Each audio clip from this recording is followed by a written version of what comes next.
नमस्कार मेरे प्रिय दोस्तों, स्वागत है आपका। आज हम बात करने वाले हैं आज का ये जो कठिन समय चल रहा है, जिसमें कोई भी देश अपने आप को कम करने के लिए तैयार नहीं है, जिसमें एक देश दूसरे के ऊपर हावी होने के लिए तैयार बैठा हुआ है। एक देश ये भी सोचने के लिए तैयार नहीं है कि दूसरे देश में भी तो लोग ही रह रहे हैं। जैसे इंसान एक देश में है, वैसे इंसान दूसरे देश में है। जैसे इंसान बॉर्डर के इस तरफ है, वैसे ही इंसान बॉर्डर के उस तरफ है। फर्क है तो केवल इतना कि एक बीच में एक लाइन खींच चुकी है, जिससे दो देश अलग हो चुके हैं। एक जमीन का टुकड़ा है और वो अलग हो चुका है। हम सब इसी पृथ्वी पृथ्वी माता के बच्चे ही तो हैं, जो इस पृथ्वी की भूमि पर रहते हैं। भले ही हम सब अलग अलग जगहों पर रह रहे हैं, हो सकता है हम जमीन से जुड़े हुए हैं या समुद्र से जुड़े हुए हैं, पर हमारे अंदर जुड़ाव तो है। हमारा जो भूगोल है वो एक ही जैसा तो है। यानी हम जिस पृथ्वी पर रह रहे हैं वो तो एक ही है। हमारे मौसम का अंतर हो सकता है, हमारे आसपास की भूगोलीय परिस्थितियों का अंतर अंतर हो सकता है, पर क्या ये एक पृथ्वी नहीं है? देश और दुनिया में इस समय सत्ता की जो भूख चल रही है, वो आम आदमी के लिए बहुत ही कष्टदायी है।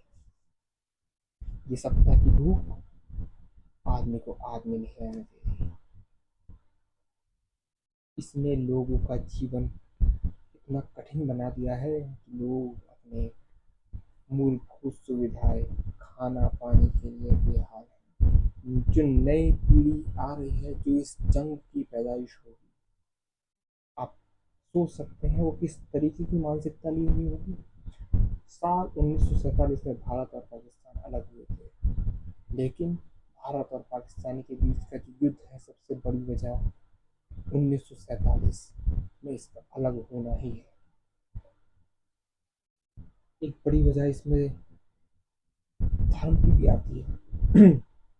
पर जो विभाजन के समय जब एक साथ रह रहे लोग अलग, वो भी बिल्कुल पड़ोसी होकर रहे, वो भी ऐसे दौर से गुजरे हों जब एक तरह के लोगों ने दूसरे तरह के लोगों का धिक्कार किया। तो आप सोच सकते हैं कि किसी भी दंगा, किसी भी फसाद, किसी भी जंग की जो पैदाइश होती है, जो आने वाली नस्लें होती है, उनके अंदर भी एक जंग की भूख, एक बदला लेने की भूख आ जाती है। गलती इसमें उनकी नहीं है, क्योंकि उनके सामने परिस्थितियां ही ऐसी बना के रखी गई है। गलती इसमें है तो लड़ाई झगड़ा करने वालों की है।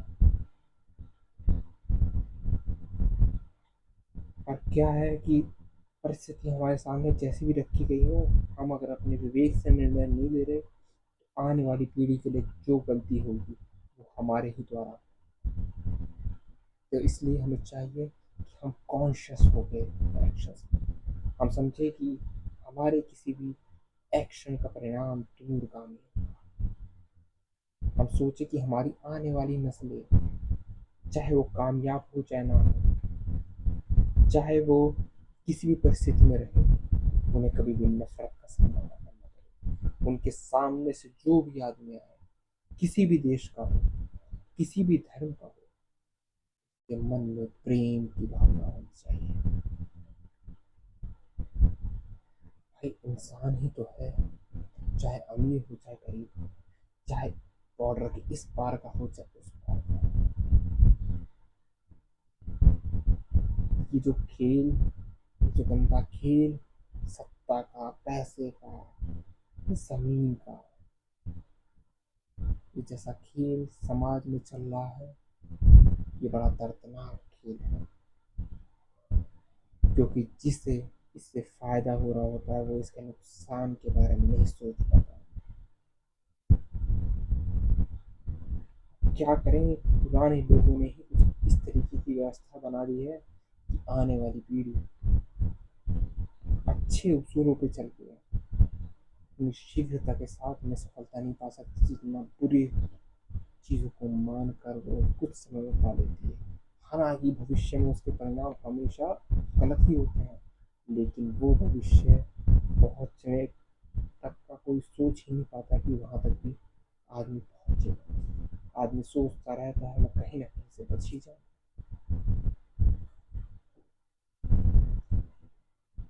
लास्ट में मैं केवल इतना ही कहना चाहूँगा कि हमें कोई भी जंग नहीं होने देनी चाहिए। हमें चाहिए कि हर जगह मन बना रहे,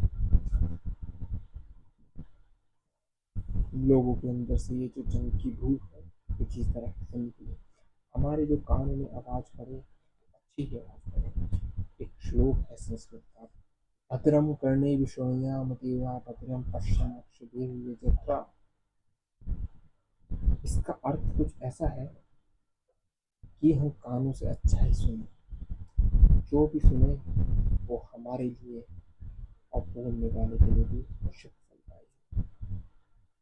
हमारे मैं केवल इस श्लोक की बात नहीं करूँगा, मैं ये बात करूँगा कि किसी के मुंह से जो भी वाक्य निकले वो सुनने और बोलने वाले दोनों के लिए शुभ फल लिए हो। जो भी बोला जाए वो समाज में एक बेहतरी की उम्मीद डाले, एक बेहतरी का बीज डाले, जिसके जब फल निकल के आए तो उससे पूरा समाज लाभान्वित, किसी के लिए भी उसमें कांटे ना निकल जाए। बनना है तो फूल बनो, कांटे बनने से क्या फायदा। कम से कम समाज में रहोगे तो सुगंध ही फैलाओगे, किसी को चुभोगे तो नहीं।